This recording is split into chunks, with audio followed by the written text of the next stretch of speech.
Hello guys, and welcome to a new Wargame video today by me, Vulcan. Today I'm playing on Trondheim once again in a 3v3, this time with 5 people I don't know. It was just a random game I played. I jumped on, I was a little bit bored, and I decided to play a 3v3.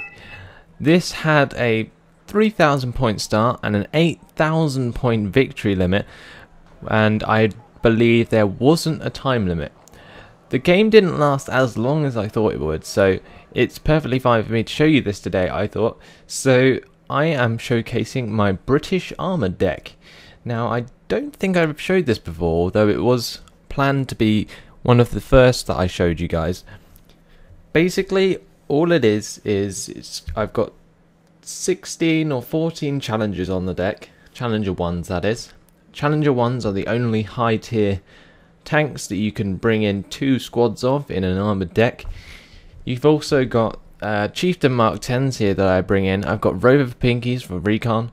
I've got Tracked Rapiers for anti-air radar AA, and then FV434 Falcons for close air support against helicopters. Then I've also got these Alvis Stalwarts and 6 Lynx AH1s with Fusiliers. The idea of this whole entire strategy was that I would take the left side at Alpha. You can see we've pointed out where we're going to take. I'm going to take Alpha, Aya's going to take Charlie, and Werewolf is going to take Delta and Foxtrot. Now, the fight over this Foxtrot bridge was absolutely insane throughout this game, so I'll make sure to go over there and have a look at that at some point. But the idea of this strategy was basically to hold off the packed armor. Now, I said to on my stream that I wasn't very good at being a defensive player. I really like being offensive, and the British tanks in this game specifically are made for defense. Now, I kind of use this to my advantage. Being an aggressive player, I basically made it so that it looked like I didn't have any troops left. I made him attack me and then surprised him every single time with like a sort of reactive defense, and it really worked out well. So that's what I hope to show you guys today. I also played a 10v10 with this strategy, and I did exactly the same thing. So I made sure that the strategy worked twice, so it kind of does. I guess it's really dependent on the map. As you can see here, this isn't the most ideal tank map for packed, so yeah, it's not too great for them because obviously you've got all of these hedgerows in the way, which blocks their HGM range advantage. However, you do have these like nice cliffs whereby you could sit some TATUs up here, for instance, and shoot across to down here as like a NATO player moves up through this gap here. So it could work, but you have to be in the right place. And because I was dealing with myself on the left, I basically bumped into a pack player with lots of tanks around this area. Anyway, it looks like the game started now. So the Mirage F1 was brought in by Aya at the beginning of the game, and immediately I was threatened by these Mi-24Ps. Now, the reason for that was because I wanted to get these Lynx AH1s up to Gulf to basically stop the advance from the pack player from India. Now, it was a long shot, and at the time I wasn't too keen on the idea myself, but at the end of the day this is only 60 points in 6 squads of AH1s. Now, thankfully Aya goes over and tries to have a go, but they managed to get the Mi-24s low enough so that they get unspotted by my Lynx AH1s. So with that there, I have to move these Lynx AH1s over to Echo instead. Now, Aya manages to just about get his Mirage away when a MiG-31 is brought in to kill it. But because I've wasted time pulling these Lynx AH1s back and then going back forwards, it's allowed Tetrian to get his Scott 2s into position already. So I'm emergency landing these Lynxes. You can see under fire it takes a little bit longer, but I do get a few squads out, and these Fusiliers on the right side do manage to occupy this building, which causes him a few problems at the start of the game. Nothing too big to deal with, but it's still an annoyance. Basically, these Lynx AH1s are worth about 10 points each, so I'm not too concerned about them dying. But the Fusiliers get in here, and they do manage to take out a few vehicles. So I do kind of balance my books there. Either way, it's just a little skirmish that happens at the beginning of the game. Nothing too big.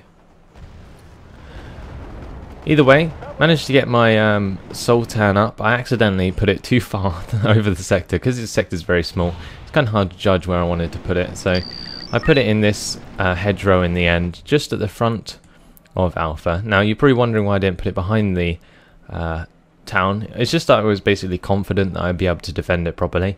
You can see I've got HG Milan teams in these Pinsgauers and also Lad Javelins as well for the anti-air, just to basically make sure that I always have control of this town, and also if they push at me from Gulf, then I'm going to have something to defend with, so it'll be very, very nice. Now I've got one Rover Pinky on the right side here to help Aya with his recon, because he doesn't actually have any recon at the front line except from this helicopter, so this will help him see if anything's coming down this hill.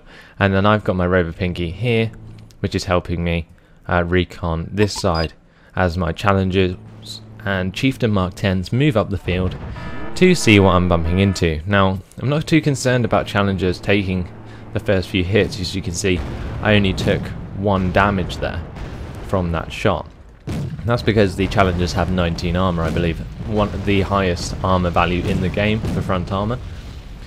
But what they do is bring in a Su-22 M4. Now these have massive bombs, and you can see they absolutely destroy my challengers because of that. Basically those bombs demoralize my challengers completely. You can see they're panicked, and this Chieftain Mark 10 is also panicked, and this Chieftain Mark 10 on the left is almost dead. So I basically decide to select all my forces and retreat.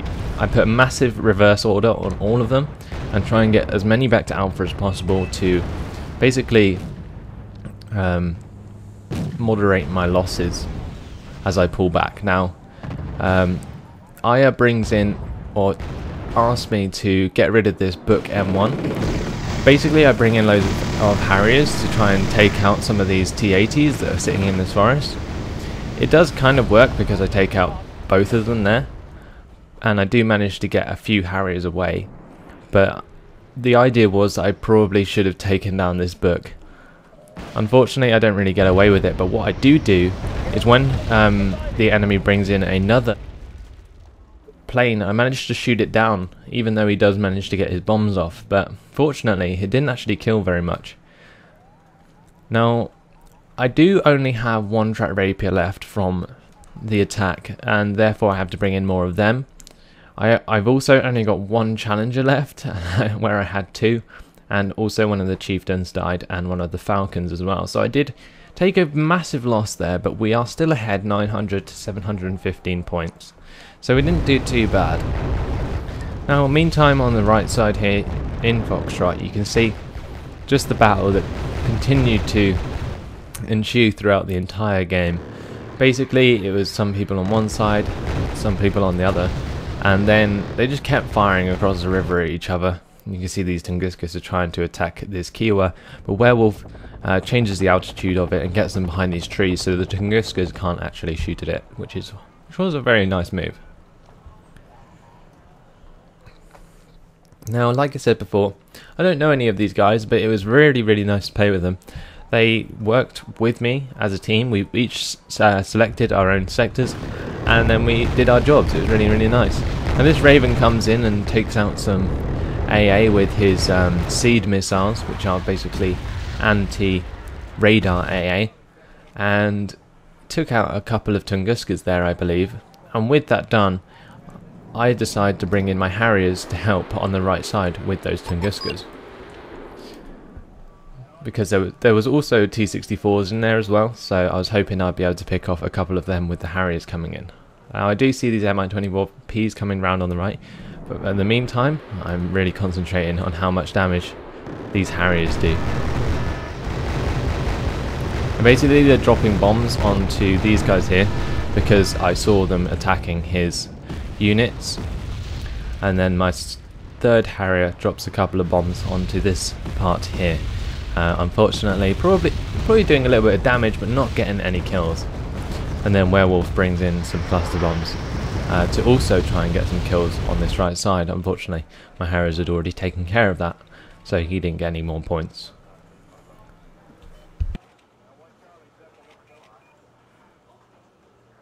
So now it was basically time for me to replenish my troops on the left side so that I could push back up to Gulf.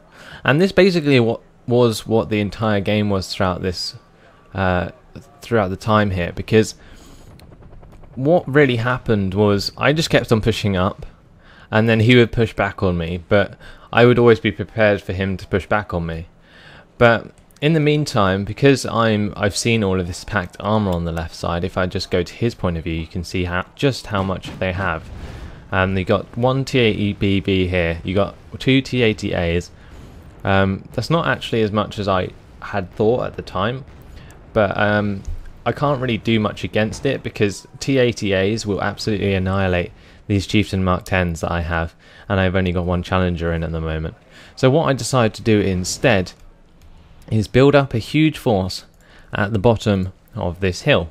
Now it's not that big, it's just basically comprised of 3 Chieftain Mark 2s, 6 Scorpion light tanks, and 4 Pinsgowers with HGM Milan squads.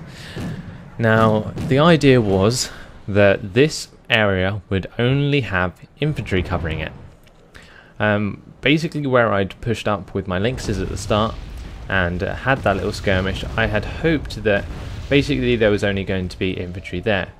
So that's what I was hoping for with this push, because Chieftain Mark 2s and Scorpion light tanks are probably the best combination to take out large amounts of infantry, because the amount of Scorpions that you can bring in is just insane. And these Scorpion light tanks only cost 15 points each, and they have a nice cannon that can deal with infantry very, very well. If I just press I on them, you can see they have a HE power of 2, which is nice enough to take out infantry, and the HE power of Chieftain Mark 2s as well will also complement that very nicely. Now Chieftain Mark 2s also have that very nice front armour for cheap tanks. The Chieftain Mark 2s only cost 40 points, but they have 11 front armour, which is really good for absorbing some of those infantry rockets that some squads have.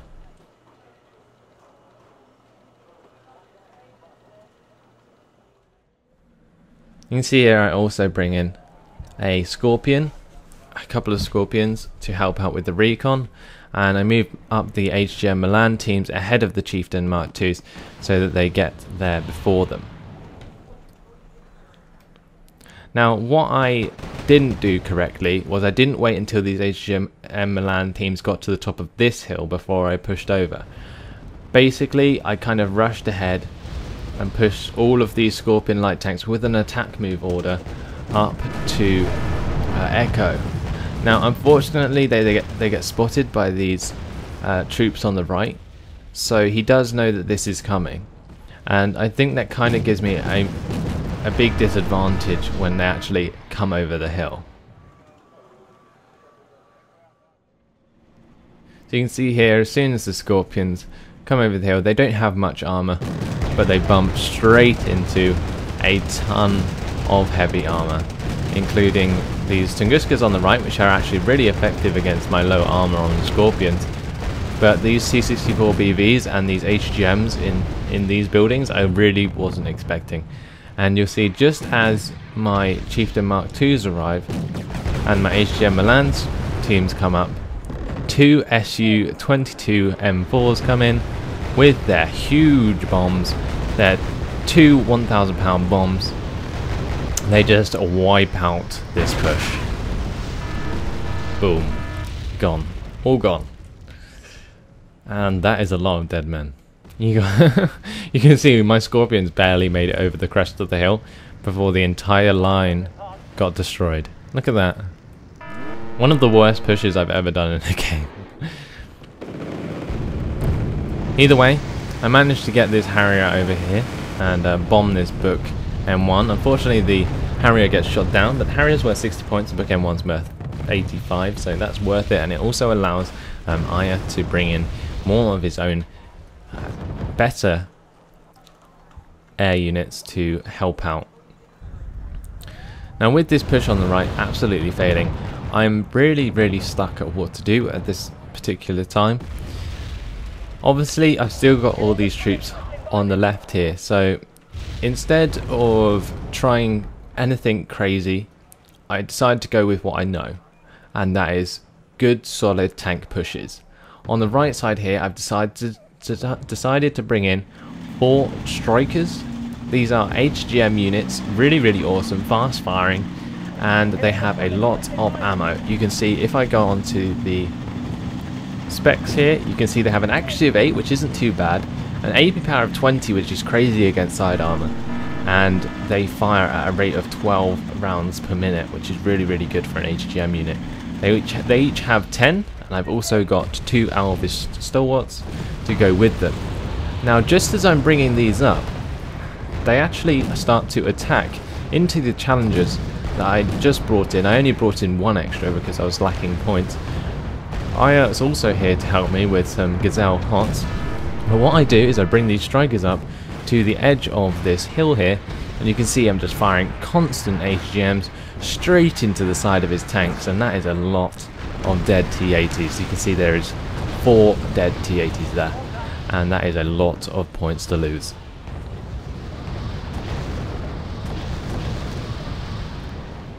In the meantime, an SU-22 comes over and bombs some of Aya's harpoons, who's also got the same idea of sitting on this hill.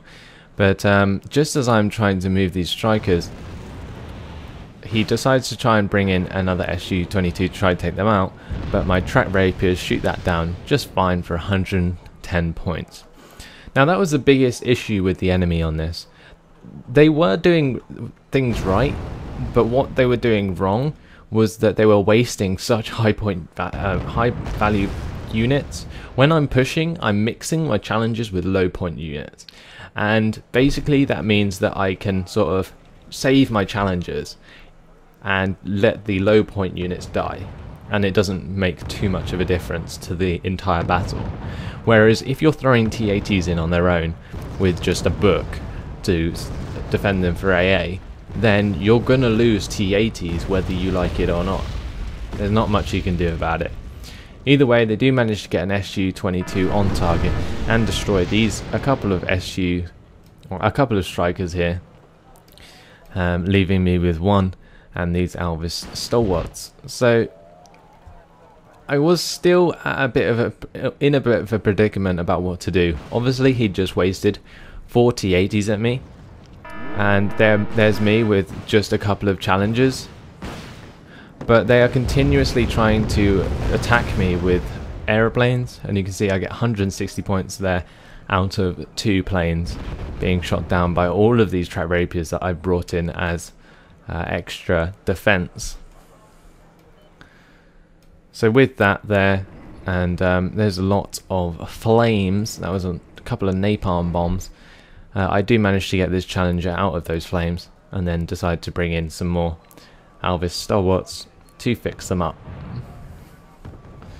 So you can see this sector on the right side, Foxtrot, is contested at the moment.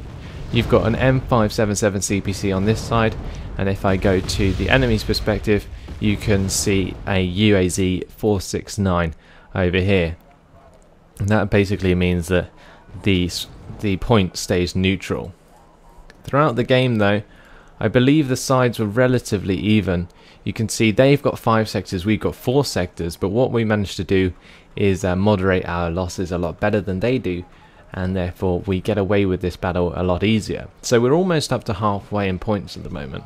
You can see we're on 3,710 points, and they are on 2,526 points, which is quite a lead for this point in the game. We've only been playing for 16 minutes and 30 seconds, so just so far throughout the map you can see how many points have been thrown around, destroyed, and so on. Currently I'm in the lead on my particular team with 1,850 points, which is which I was quite pleased about at the time, considering my heavy losses with the challengers, but I was very aware of that. Obviously I don't want to give away too many points to the enemies, so basically I was worried about pushing on the left again, but I do decide to bring in another Challenger 1. Now unfortunately this Challenger 1 here, where it had retreated, basically caught me out a little bit for a while, but did use this Albus Stalwart to repair while I wasn't looking, which was quite funny. But either way, it's just more or less a waiting game now until I can get my men into position, and then I can start to use these strikers again on this hill to support a push over to the left. You can also see I'm bringing in a couple of Pinsgauers with HGM Milan's teams there as well. Now what I didn't realise was that my striker could be seen by these T-80BVs, and they continued to do that throughout this battle. Now MiG-31 goes down there, that's another big chunk of points for our team. But yeah, basically these T-80s over here could easily see my strikers, and unfortunately I have to retreat them back from the hill because of that. Basically the idea was that when I started to push, they would be distracted and then I could bring the strikers back over, but they were very much aware now that I would be using strikers up on this hill.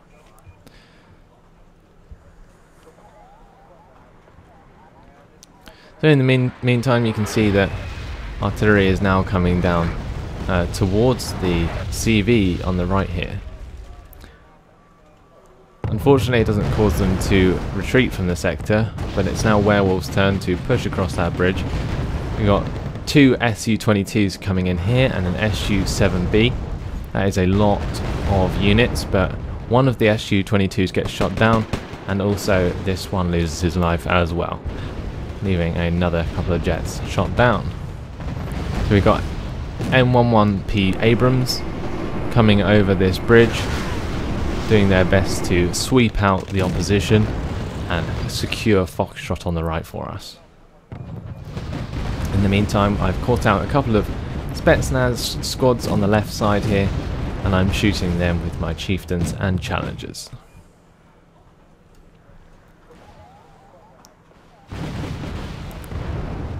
Now this MiG-31 gets shot down by my track rapiers on the left, which goes very well, and then with that done, I decide to move forwards my challengers once again to attack the T-80s on the left side. Now that my HGMs are into position, I can count on them to help me out. Unfortunately, one of the Pinsgauers gets sniped up on this hill by the T-80s below. You can see it's just here, just about in line of sight. Unfortunately gets shot. Aya though brings in his AMX-13 harpoons as I'm pushing up with the challengers. Unfortunately Prison Candy does focus them quite heavily as my challengers are firing, but it does leave me some opportunity to push forward my strikers. Now you can see here Werewolf's done very well to get his Abrams this far up. However, they have just napalmed him over there. Meanwhile on the left though, you can see these challengers having fun against the T-80s.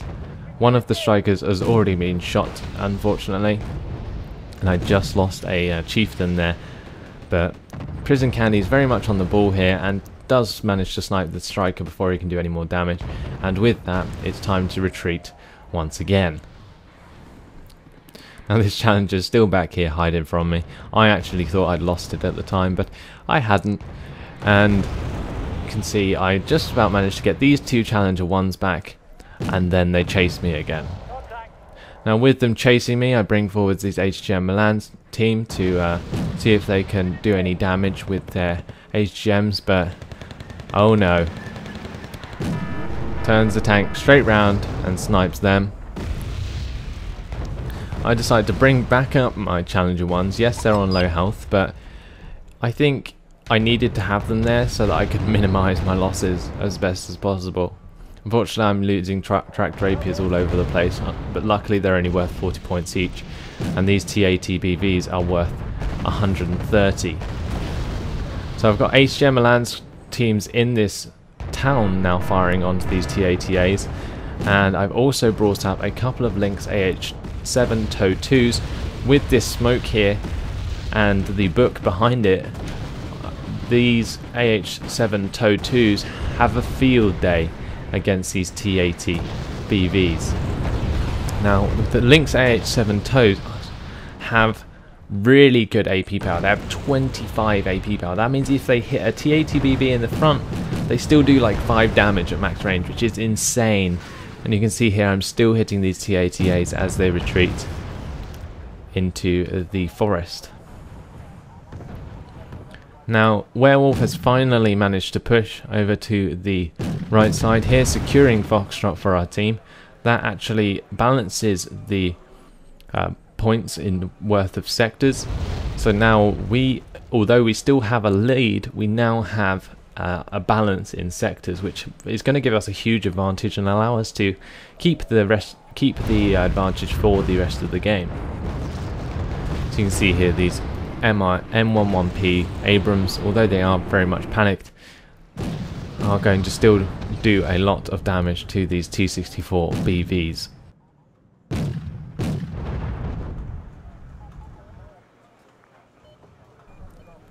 So now it's basically time for me to bring up even more reinforcements to once again force a push on this left side. I've got my Lynx AH7 TOW 2s here, which I decide to send back to base to reload with HGMs, but with Aya sending forwards his Gazelle Hots, I think it's best to bring my AH7 TOWs back to the front line and push up my challengers to help him there. This challenger takes a HGM straight to the face, but as long as these challengers withstand the hits for the rest of my units and then manage to retreat, I can use these Lynx AH7 TOWs to wipe out the rest of the T80s.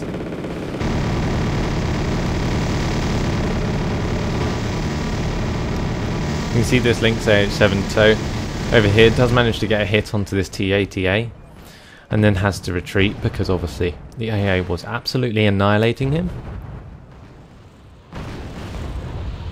In the meantime, this AH7 TOW does a really awesome job of hitting a couple of T80As for 130 points each. Now these Lynx AH7 TOWs were the heroes of this battle. They seriously did an awesome job. And look how low he is hovering. He's like almost touching the field and firing HGMs off. And basically the idea is, for that, is that I've changed the altitude, and because he's basically acting as a jeep, and then he's firing onto these guys here in a nice open field, and meanwhile it leaves no way for these flak units here to attack my AH7 without getting really close and in range of my challengers, which could then shoot them. So basically I managed to get away with that very nicely. Now one of my Lynx AH7 TOWs is already back at the resupply, and then this one's coming back to get some more rockets. So I've managed to sneak up a couple more strikers onto this right side ridge. I've got these two challengers here. Unfortunately, one of them has been killed. One of the challengers got destroyed here by the HGMs of the T80s, but I kind of made up for that by the amount I killed. Still got this challenger back here, which is still hiding from me, which is quite funny. Throughout the battle, I just completely did not see that. I thought he was dead the entire time, and then he rose from the grave at some point. Now in the meantime, I've brought in a couple of Lynx AH1s over here. Now the idea of these was to try and sneak around to India, but because I brought them in so far off map, I think I forgot about them for the rest of the game, which is quite embarrassing. But either way, they did me, well, I don't know, they didn't really do much. They were just sort of sitting there, and they didn't waste any points, I don't believe, because they didn't get spotted themselves anyway. So it wasn't such a bad move, but it would have been good to actually use them for something useful. So now with our foothold in Foxtrot secured by Werewolf, we are currently on 7,090 points to the 5,258 of the enemy, and we are continuously putting on the pressure with RT and such. And I'm on 2,670 points on our team. Werewolf's on 2,945 points. And so he's overtaken me on our team. And then the enemy team, they are very much balanced. You can see they've got 1,800, 1,800, and then 1,500 between them. So they've done reasonably well between them, but unfortunately, because of the way that I think we've been working together, we really outshone the enemy in that respect. I didn't really see any combined forces for the enemy. Like when I was checking the units, I really thought that they should have had more of the combined forces between the players. But as you can see here, Aya's always been helping me with these Gazelle Hots, which has been really useful. And also I've been helping him with these Rover Pinky over here just to provide some recon. It hasn't really reconned much throughout the game, but also these Pinscowers here, these are providing some sort of, basically, they're sort of like just units that absorb an attack. they will tell me if anything's coming, basically. They're like an early warning system. But I think that the MVP of this entire game was really Werewolf here. Because how he managed to secure Foxtrot across this bridge was just insane. Like, there are not many, I wouldn't say there are many people who would be able to manage that just as well as he did. He did use up a lot of Abrams doing so, but the amount of units he killed was absolutely insane. And you can see here we've got 7,745 points now to 5,607. And with that nearly coming to the end of the match, I decided to go all in with my challenges. This guy's still sitting back here, so obviously I didn't catch him. I didn't find him by the end of the game, but I guess he was there for defense if he was ever needed. But in the meantime, I've got 4 challenges at the front line, rolling up with Chieftain Mark 10s, Trap Rapiers, and Falcons, bumping into T-72 Bs. But before really much happens, just one more hit, and that is a dead T-72 and a victory. So hopefully you guys enjoyed this one. It was a 30-minute game. 8,000 points to achieve was really quite nice, actually. We got Werewolf here, the MVP, 3,340 points to 1,925 in losses. I'm not too far behind with 2,790 in kills and 2,132 in losses. That's quite a high loss count, and I wasn't too pleased with this. But you can see how the British armoured strategy really relies on you losing a lot of troops, because basically the idea is that you protect the challenges at all cost, but they also take some of the damage. So as soon as they get down below half health, you start pulling them back, and you leave some of the Chieftain Mark 10s to get destroyed. And then you push forwards once again with the Challenger ones, you kill some more units, you move back. But you always have to do more damage than you receive, and then eventually you will win. That's basically the way that the entire strategy works. And I think this battle really demonstrated it well on the left side. Either way, it takes a lot of macro skills or micro skills, so please make sure that you know that you've got to keep your tanks spread out so they can't get bombed and stuff like that. Otherwise, you're just going to lose too many troops. Either way, guys, I hope you enjoyed this one.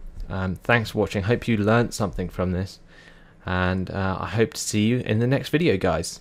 Goodbye.